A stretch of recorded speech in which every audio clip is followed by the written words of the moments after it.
5월 2일 오늘 새벽 만나 묵상은 시편 119편 25절 말씀입니다. 내 영혼이 진토에 붙어 싸우니 주의 말씀대로 나를 살아나게 하소서. 이 말씀은 지난 한 해 우리 교회가 표어로 정한 살아나리라의 기본 성구입니다. 2019년 11월 목회개혁을 세우며 기도할 때에 주신 말씀으로 2020년 성도들과 함께 이 말씀을 붙들고 교회를 섬기게 하셨습니다. 그러나 다른 어떤 교우들에게보다 이 말씀은 제게 그대로 이루어져 하나님의 은혜를 경험하게 하였습니다. 꼭 작년 이맘때 저는 갑작스런 염증으로 2차에 걸쳐 수술을 받고 또 세 번째 수술까지 6개월 정도를 고생하며 지내야 했습니다. 잘못하면 폐혈증 위험까지 있었던 터라 수술과 회복의 긴 기간 동안 많은 것을 깨닫게 하셨고 회개하게 하셨습니다. 시편 119편 기자의 상황이 어떠했는지 알 수는 없지만 그의 영혼이 죽음의 자리까지 내려갔어도 하나님의 말씀으로 다시 소생케 되었고 회복하게 되었다고 고백합니다. 시편 119편에는 이와 똑같은 단어를 사용해서 9번이나 고백하고 있습니다. 자신의 생명과 인생 그 자체가 하나님의 말씀에 의존함으로 새로운 힘과 능력을 공급받았다는 것을 우리로 하여금 알게 합니다. 이 말씀은 시대를 뛰어넘어 시편 기자에게서 저에게도 소망이 되었고 얼마 전 큰 수술을 하게 된 아내에게도 똑같은 은혜를 경험하게 하셨습니다. 저희는 아이들 대학 공부에 장학금 지원을 받기 위해 아직 미국 영주권을 유지하고 있습니다. 그래서 매년 재입국 허가서 갱신을 위해 미국에 들어가야 하는 번거로움이 있습니다. 작년에도 아내와 함께 같은 날 신청하였고 그 허가서를 받게 되었는데 아내는 2달 정도 제 것보다 늦게 나와서 의아했습니다. 그런데 올해 갱신을 위해 미국에 들어가야 하는 때 아내가 갑작스럽게 수술을 하게 되어 함께 예약했던 아내의 비행기 티켓을 취소하고 저만 미국을 다녀오게 되었고 아내는 그 기간 한국에서 수술을 받을 수밖에 없었습니다.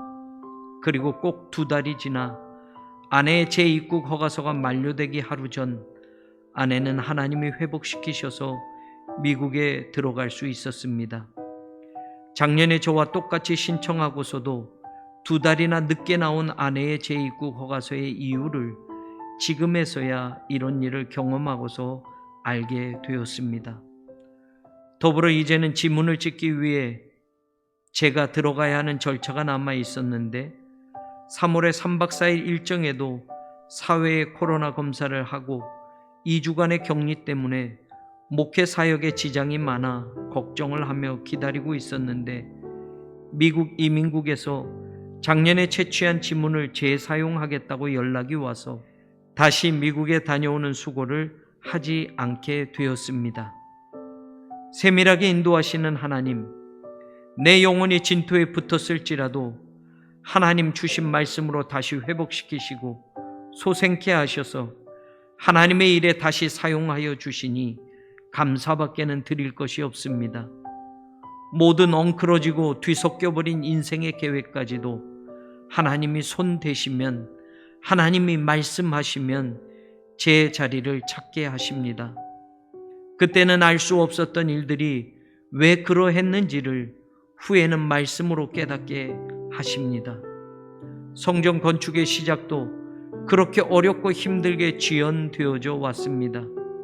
아파트 시공사의 비협조와 조합의 약속 이행의 불성실함, 새로운 건축법 적용으로 추가된 항목들, 건축 허가를 받기 위해 다시 반려되고 접수되기를 여러 차례, 10년 가까운 날들이 그렇게 길었습니다.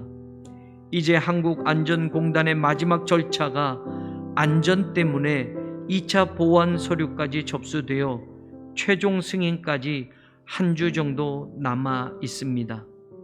불가능이라고 말할 만큼 뒤엉켜지고 틀어진 성전 건축의 현 상황도 이제 말끔히 정리해 주셔서 곧 시작하도록 하나님은 그 길을 인도해 주셨습니다.